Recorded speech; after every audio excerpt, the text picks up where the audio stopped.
Hey guys, it's Chuck here. I'm doing this little video because I wanted to show you something that I think would be really good to improve the make calls function in AllClients. And so the problem I have with it is when you look at the screen, it really requires a lot of work to get even one task done. And I like to really look at efficiency and, if I was going to make 50 calls in an hour, if I was going to make 50 attempts, one of the first things that I'd look at is, in addition to mark complete, I would almost have mark complete and schedule follow-up. I'd want another call, because if you think about what happens with a call, you're either going to get a hold of them or you're not. If you get a hold of them, it's either done or it's not, right? So having the ability to have another button here saying schedule follow-up or next step or something like that just allows the process to continue.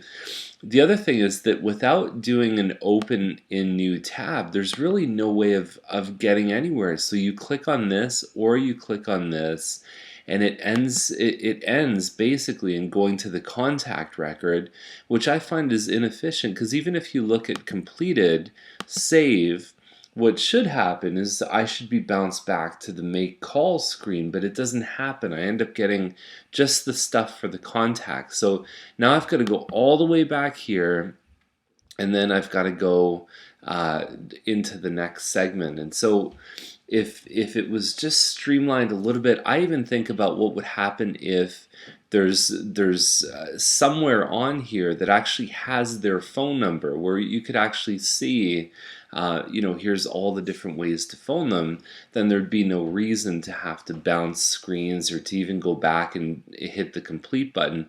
You could do everything from this make call screen. The other thing that I've noticed with some of the big teams, and I just went to go see a team of 19 people, is they're using Agent Office. And so one side of the screen that they use are the timed follow-up. So if you think about that, if those are people that filled out web forms or any other way that they were coming into the system, those are new leads. They're very time sensitive. And so having a window on this side that maybe is timed, and then what I've seen with them is they've got another window over on this side that's untimed leads. And those are just the general follow-ups. Those are the people that are in the hopper for 3 months. And so it'd be real interesting to maybe brainstorm or to look at how maybe it could be modified to really kind of mow down these calls quickly, to allow for next steps, and then maybe to have two different kinds of follow-up, the high priority and maybe a little bit lower priority, still important, but or timed and untimed, however you want to name it. So anyways, that's a couple things. The other thing that I look at that can be really frustrating is when you send out a client touch email blast. When it's all done, the screen that pops up says, there were 200 that were sent, 20 because of no email, and then 20, I think it was invalid. Whatever the categories, the most frustrating thing for me is to see 20 invalid emails and have no idea which ones they are. That doesn't allow me to change anything. So if you guys can really, if you're able to, if it's possible to maybe have a link that says, here's the emails that aren't working, that would be a huge benefit for me, because then I'd be able to go back and say, okay, let's get a new email for these guys, let's call them up. But otherwise I've got to go through a list of hundreds of people and try and figure it out. So anyways, the other thing that might be, it's a very small thing, but when I put together a, what am I looking at here? On the web form section, now when I actually go to modify something, let's just say the Milton price report, actually, you know what is a good one is the buyer class. Because what happens is every time that we run a buyer class, I'll change the bottom. I'll run a new class, so it'll say next class date is Saturday, October 27th. And so I'll go to here and I'll say, okay, that's fine. And then I'll go save and next.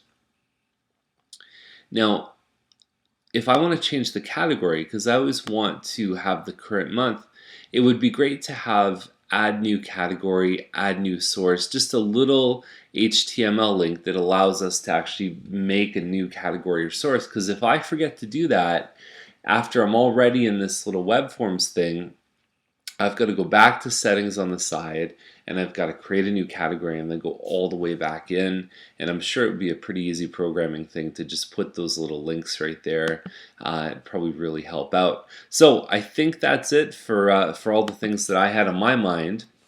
A little hard to put it in an email, so I decided to do a little video. But I think that the program for me is fantastic, and we still greatly enjoy AllClients. I'm just looking at ways to really make it better, and part of it comes from the fact that our team is really getting involved with some heavy lead follow-up through AllClients, and a lot of the web form stuff is going to be put in here, and then from there we've got some ways that we really want to start ramping up the ways that we communicate after the initial request is made. So anyways, if you have any questions, just give me a call, 905-693-9346, or email Chuck at livinginmilton.com. Thanks.